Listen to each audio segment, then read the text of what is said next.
নমস্কার বন্ধুরা, মেঘার সাথে বাঙালিয়ানার আরো একটি নতুন পর্বে আপনাদের সবাইকে স্বাগত। আশা করি আপনারা সবাই খুব ভালো আছেন এবং সুস্থ আছেন। আমি কিন্তু আদ্যপ্রান্ত একজন পটল প্রেমী মানুষ, তবে অনেকেই আছেন যারা পটল খেতে একদম পছন্দ করেন না। আজকের রেসিপিটা কিন্তু মূলত তাদের কথা মাথায় রেখেই। আজ দারুণ মুখরোচক একটা মশলাদার পটল ভাজার রেসিপি শেয়ার করব, যেটা ভাত এবং রুটি দুটোর সাথেই খেতে দুর্দান্ত লাগে। চলুন তাহলে দেরি না করে রেসিপিটা দেখে নেওয়া যাক। প্রথমেই আমি এখানে কয়েকটা পটল নিয়েছি। পটলগুলো একটু কচি হলে কিন্তু খেতে বেশি ভালো হবে এই রান্নাটা।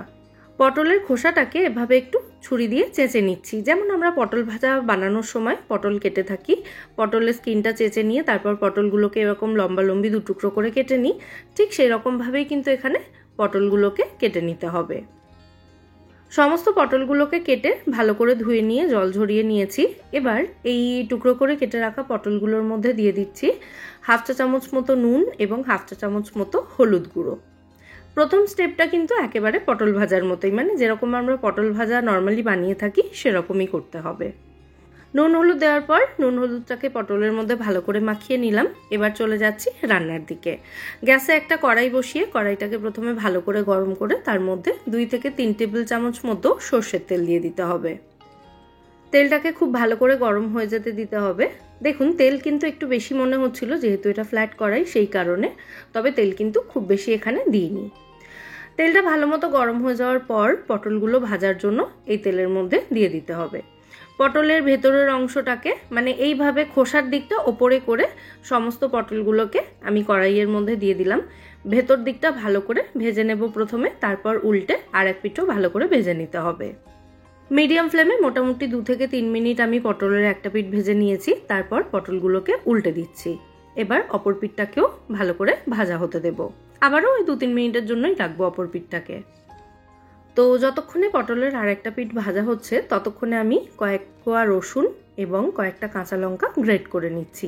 মোটামুটি ছোট সাইজের 5-6 কোয়া রসুন নিয়েছি আর 3টে কাঁচা লঙ্কা নিয়েছি। আপনারা ঝালটা যে যার স্বাদ অনুযায়ী বাড়িয়ে বা কমিয়ে নিতে পারেন।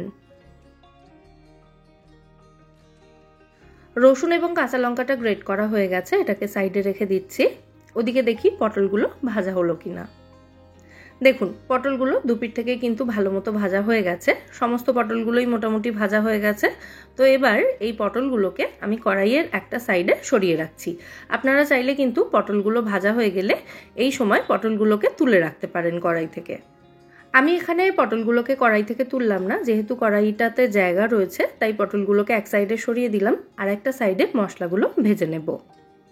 কড়াইতে বাকি যেটুকু তেল রয়েছে তার মধ্যেই ফোড়নের জন্য দিয়ে দিলাম একটা শুকনো লঙ্কা। লঙ্কাটাকে 2 টুকরো করে দিয়েছি আর হাফ চা চামচ মতো কালো জিরে নিয়েছি। শুকনো লঙ্কা এবং কালো জিরেটাকে একটু নাড়াচাড়া করে ভালো করে ভাজা হতে দেব। শুকনো লঙ্কার কালার চেঞ্জ হওয়া পর্যন্ত ফোড়নটাকে ভালো করে ভাজতে হবে। তারপর এর মধ্যে দিয়ে দিতে হবে রসুন এবং কাঁচা লঙ্কা, যেটা আমরা গ্রেট করে রেখেছিলাম সেটা। রসুনের কাঁচা গন্ধ চলে যাওয়া পর্যন্ত রসুন কাঁচা লঙ্কাটাকেও খুব ভালো করে ভেজে নিতে হবে। তারপর এর মধ্যে দিয়ে দিতে হবে খুব সামান্য পরিমাণে নুন, যেহেতু পটল ভাজাতে অলরেডি নুন রয়েছে তাই নুনটা কিন্তু একদম কম দিতে হবে। হলুদও জাস্ট ওই 1 পিঞ্চের একটু বেশি পরিমাণে দিলাম। আর দিয়ে দিচ্ছি কাশ্মীরি লঙ্কা গুঁড়ো, এখানে হাফ চা চামচ মতো। কাশ্মীরি লঙ্কা গুঁড়োটা কালারের জন্য দিলাম, এটা চাইলে আপনারা স্কিপও করতে পারেন। আর এর সাথে দিয়ে দিলাম হাফ চা চামচ মতো ধনে গুঁড়ো আর 1/4 চা চামচ মতো দিয়ে দেব আমচুর পাউডার। আমচুর পাউডার না থাকলে এখানে আপনারা পাতিলেবুর রসও ব্যবহার করতে পারেন। সমস্ত মশলাগুলোকে একসাথে একটু নাড়াচাড়া করে ভেজে নিয়ে তারপর পটল ভাজার মধ্যে এগুলোকে মিশিয়ে দিলাম। সামান্য একটু জলের ছিটে দিয়ে নেব। মোটামুটি ওই 2 টেবিল চামচ মতো জল এখানে আমি দিচ্ছি। জলটা দেওয়া হলে মশলাটা পুড়ে যাবে না এবং মশলাটা কিন্তু পটলের গায়ে খুব ভালোভাবে কোট হয়ে থাকবে। জলটা দিয়ে আবারও একবার সমস্ত উপকরণ ভালো করে নাড়াচাড়া করে মিশিয়ে দিলাম। তারপর কড়াইটাকে ঢাকা দিয়ে এটাকে 2 মিনিট মতো একদম লো ফ্লেমে রান্না হতে দেব। মিনিট 2 পর কড়াইয়ের ঢাকনাটা খুলে আরও একবার ভালো করে নাড়াচাড়া করে মিশিয়ে দিচ্ছি। আমাদের মশলাদার পটল ভাজা এখানে একেবারে রেডি।